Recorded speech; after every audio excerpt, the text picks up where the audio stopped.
first, quick update on Simone Biles, who competed early this morning on the balance beam, the last gymnastics event of these Olympic Games. Not having to prove anything to anyone, but absolutely having all eyes on her and only her. Biles put together a routine good enough to win a medal this morning, a record-tying 7th Olympic medal. She took bronze in what might be the last Olympic event of her career. And here's my favorite part.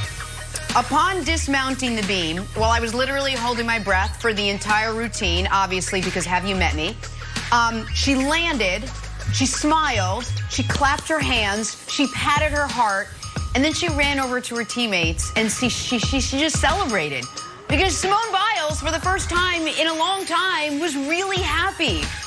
She was just, what, a couple days, a week removed from having to withdraw from the team event due to mental stress and the lack of air awareness, the twisties that she talked about.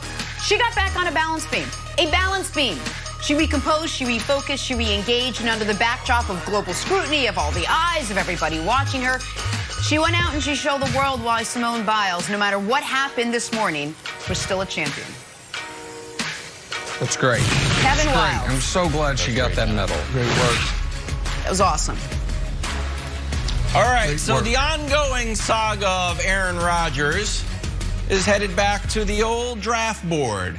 Albert Breer had an interview with Brian Gutekunst where he said, hey, feels like a lot of sort of the issues were around Jordan Love. And here's what Brian Gutekunst said.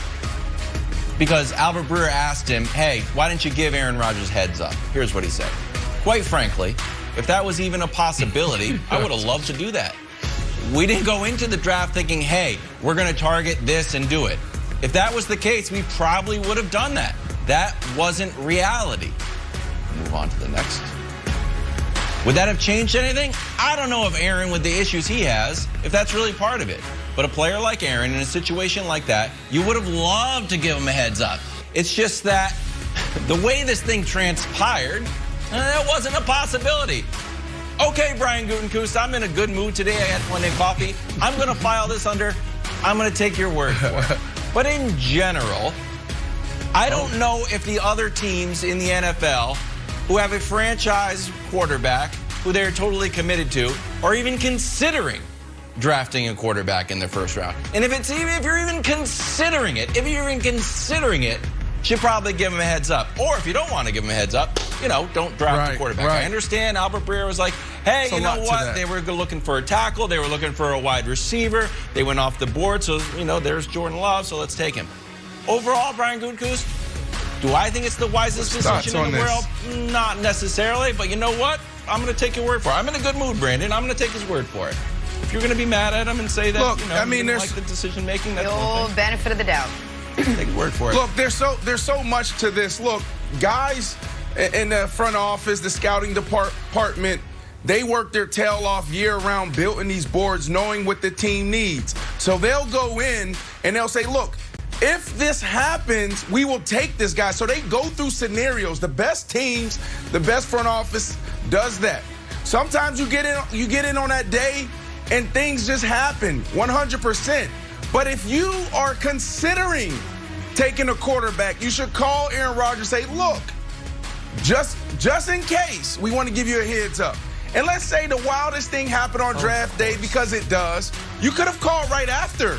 You could have picked them and then called Aaron Rodgers right after and said, Aaron Rodgers, no, they call. Look, this is what happened. Just for the record, they called when he was on the clock. That's like the official rule. That's according to Brian Gutekunst. When he was on the clock, they called and gave him a heads up. I'm just saying. Hey, Brian Gutekunst, stop talking. That's the takeaway. Brian Gutekunst, don't give that interview to Albert Breer. That's the answer, buddy. Let's do a little in or out. Brought to you by Midas. Tires, brakes, oil, everything. Request your appointment at Midas.com today. Team USA is moving on to the semifinals, dispatching Spain overnight in the quarters behind a team high. How about this? 29 points from Kevin Durant. So either Argentina or Australia up next. Brandon, you in or out on Team USA winning the gold after making it to the semis? I'm all in. I think we all should be all in on this. Look, if they lost, it would be a bigger story, but they won.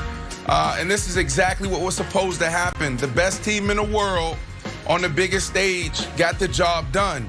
And it was led by that guy right there, the best player in the world, the best Olympian in the world when you look at, USA basketball. Kevin Durant is now the best basketball player ever to grace the Olympics. So great job to that guy right there. He went on a tear, Nick, in the third quarter. They started off slow, like they always do, and then Kevin Durant saved them in the third quarter. So hats off to him, and hats off to this team, still in it, still chasing gold. KD was sensational last night, and it was in the middle of the night, so most people, if you're watching right now, didn't see it. The U.S. was down double digits early in this game, and they stormed all the way back to win by double digits, and it was mostly because of Durant. However, Wilds, I have a confession to make to America. And very often I talk to America broadly, but this really is a confession to America. I don't always root for the United States in the Olympics. Guess what? When Usain Bolt was running, I always rooted for him. That's fair. Don't care who he was up against, always rooted for him. That Italian fella that just won the 100-meter dash, I was rooting for that guy. I liked the cut of his jib. I liked his story. Don't care who he beat. There's a lot of times I root against the country.